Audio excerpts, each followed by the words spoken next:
Well, my biggest critic in the room is going to be the students who's already had this course. But now, this is the transition from the lecture course onto an online format. And as with all of us, we start here, and this is the opening page to this. And what I do is essentially have them listen to a voice thread, and where I introduce the syllabus, I introduce the structure of the course, and the syllabus is, and the structure is there. The way this course is laid out is found under course documents, and this is going to be delivered in a 5-week summer session, and so I'm trying to get this done quickly. And so what I have here is I have laid this out in modular form. There are 16 modules and across 5 weeks. Now, unfortunately, I don't have a textbook, so I've had to create materials for each of these modules. But before I go into open up a module, let me just show you this layout here. Conceptually, we can think of this course as having 3 parts to it, called Global Economic Issues. In the first week, the first 4 modules sort of sets the scene. What is the global economy? Who are these community of nations, these 7 billion people, etc.? And what are the economic interactions that occur between these folk? And where we are today, of course, is the result of the history of the global economy, and so I present that as well. You having any memories of this yet? All right, so once we have set the scene and hopefully understand a little bit more about what makes up the global economy, we then sort of introduce economics. And at this point, there are no prerequisites to this course, so this is entry level. And so I now have to explain what economics is, and that's what the module 5 is. Markets, of course, play a very important role in economics, and we discussed the models of markets. And then we take it a little bit further and develop some tools that will analyze winners and losers of economic policy. And that's, so the tool building phase is week 2, or the second part of this. Weeks 3, 4, and 5, what I then do is I develop economic models in international trade, in government policy with regards to trade, with regards to the flow of money that occurs in the financial sector. We talk about labor migration, and we talk about the international flow of capital, particularly from the point of view of multinational corporations. So each of these modules develops an economic theory that targets this particular type of economic interaction. The goal of the course is to get students familiar enough with the economic theory and what the predictions are as a result of understanding that theory with regards to what's happening in the economy today. So to get them familiarized with what's going on, they keep journals. What are returnables in all this? One is that they have to keep a journal, so 2 journal entries a week, getting them into the newspapers, online newspapers, etc., and becoming familiarized with, hopefully, the global economy. And then with respect to a particular module, what that is made up of is a variety of things. I have a PowerPoint that I introduce the topic and do a lot of graphing. And so they're supposed to read all that and hopefully understand it. If not, they're supposed to contact me to see if I can figure this out. And I also provide them with a PowerPoint presentation. Essentially what I've done this semester is that I'm teaching a class. And so what I did in class that week, I sat home on the weekend and wrote a PowerPoint about it all. Some searching on YouTube located relevant YouTube files that I have appended in here. And essentially, this is going to be for those students who primarily have not had an econ class before. In each module, we finish it up with an assignment, which essentially is a open-ended quiz of 5 questions. They are allowed to use whatever materials they've been presented with. And essentially, I just ask them pointed questions about what the learning objectives were. You know, what did you learn from this? How does this type of trade affect this and that, and so on. And then we have exams. So layout of the course is very structured. Each module has a PowerPoint and a file. It has a quiz, or an assignment, I guess in this case. And what I do then is we have 3 exams, and we build on the exams. They're all essay questions at this point, and it's more application. And this is very topical, given the election season, and if you don't promise not to tell anybody. The second exam is a quote or an interview with Bernie Sanders, although I've blocked out his name, and regarding to international trade and what he proposed to do about it. And I'm asking the students, okay, take what you've learned.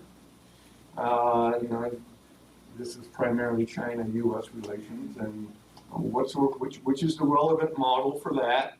What is the outcome of that model? How can we apply it to what Bernie is saying?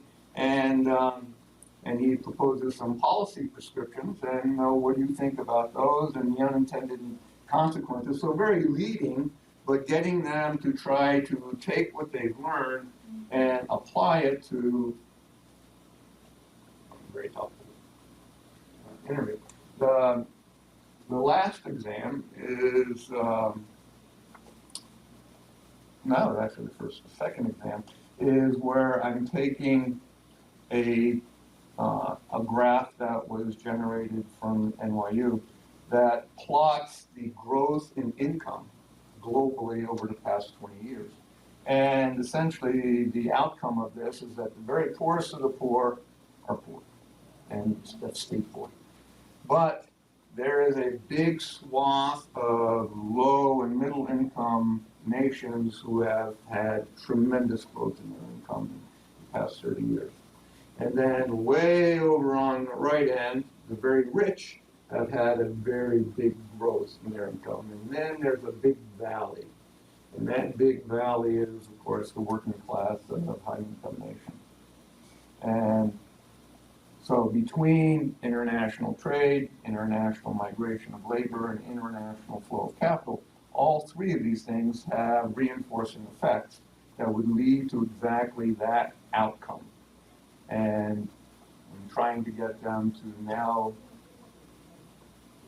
interpret this graph with respect to the growth of income and explain it in terms of the economic theories that they've learned. And that's pretty much the course. It's getting closer to where I would say the top 15% nails it. They've got it down. Then you have the middle group, and they struggle, but they're coming out with a good grounding in economics and understanding it, and are making some connections with respect to the real world. And then we have the bottom group, and I'm just hopeful that they get something out of this. I don't know what else I can tell you here. My tabs, North Star here, I'm going to be giving them announcements on a regular basis. The course documents is that the layout of this. Here's a description of where you can go find online newspapers, etc. Here's an example of journal articles. They would just simply upload those into that assignment.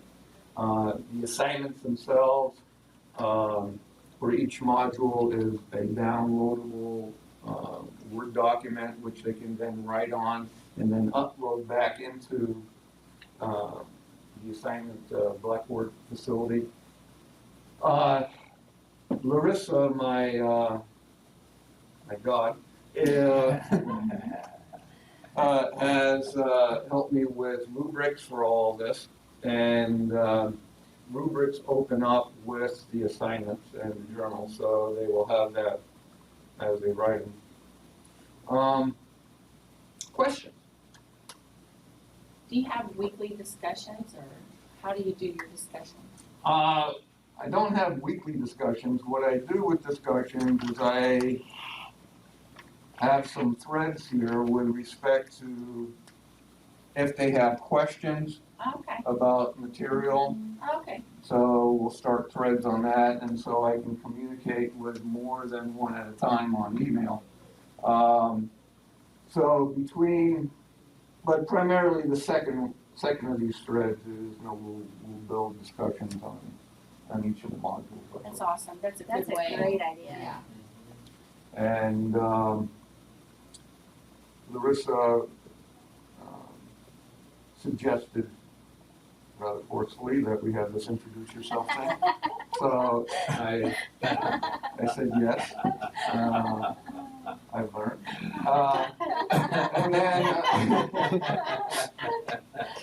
And then I think, what did she put here? All right, so if you have any questions about anything, I guess not related, then there's another thread. So I'm not quite sure how forthcoming I'll be on that one there.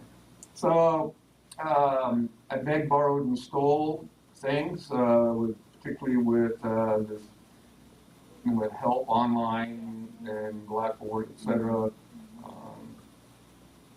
There was going to be a critical thinking component to this, but I decided that I wasn't going to do it this semester.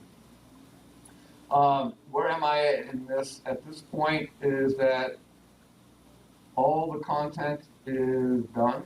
All the assignments are done. Each of the weeks will have a voice thread where I introduce what I'm hoping that they will get out of those week's modules, and I give them an overview of it. That's where I'm at right now, and I discovered this morning that if your microphone doesn't work, make sure that it's on the default recorder of your computer. And that took me a full hour of frustration, but I finally found it. So that's where I'm at. And I have about 2 weeks to finish 5 voice thread files. And then I think it's ready to fly. Any other comments? I really Questions? like the format. It feels very efficient to me. Yeah. I like that. It's clean. It's really nice because, like, going into it, you know exactly what is expected. Like, you can go into it, it's like, okay, I'm going to need just about an hour to finish stuff just because it's so well organized. Yeah, I really You know what to expect. Thank you. Thank you for sharing. I like your use. Okay. Hey, boy, I was fretting about this. Okay. All right, so So are you no ready to do further your next questions. I'm going to one? close it. Are you ready to develop your Yeah, next you one can. now? This is my second one, actually. So I'm teaching 2 online classes this summer, and I'll be in Germany doing it at the time. So not only did I do this one, I took my other online class and fixed it up because I did learn some things from this process. But It too is very structured. I don't have it in this format, but I have it by week and by module. And if it's modular, it's the same thing. But with it, I do have a textbook. Oh, praise the Lord. And so I don't have to write files. I do have PowerPoint slides that mimic my presentation of it. And there are 2 assignments per module. One is multiple choice, which I let Blackboard grade, which is also very nice. And then I have a fill in the blank one. So the multiple choice matches the textbook. The fill in the blank matches my presentation. And so they have to hopefully do both of their assignments in order to do well on the instrument and then give them exams. Did you find your second one was harder to develop? This was much more difficult because having to write the content. Right. So now I had written files. I've been teaching this class for 20 years. So I've been adding things, but moving it online was an opportunity to go back and dot I's and cross T's, and the French don't have the Frank anymore. So That's awesome. It makes me want to take it, just so you know. Huh? It makes me want to take it. well, Every time I come to one, I want to take the classes. I want to take yours, now I want to take his biology class. I think that's why we're all here. Yeah. We like education. We just It's want to keep full. learning. Yeah, I bet it's fun. It's full. It's got 30 students in it. And Is it hard to I am make it telling alive? my dean, no more. No more students.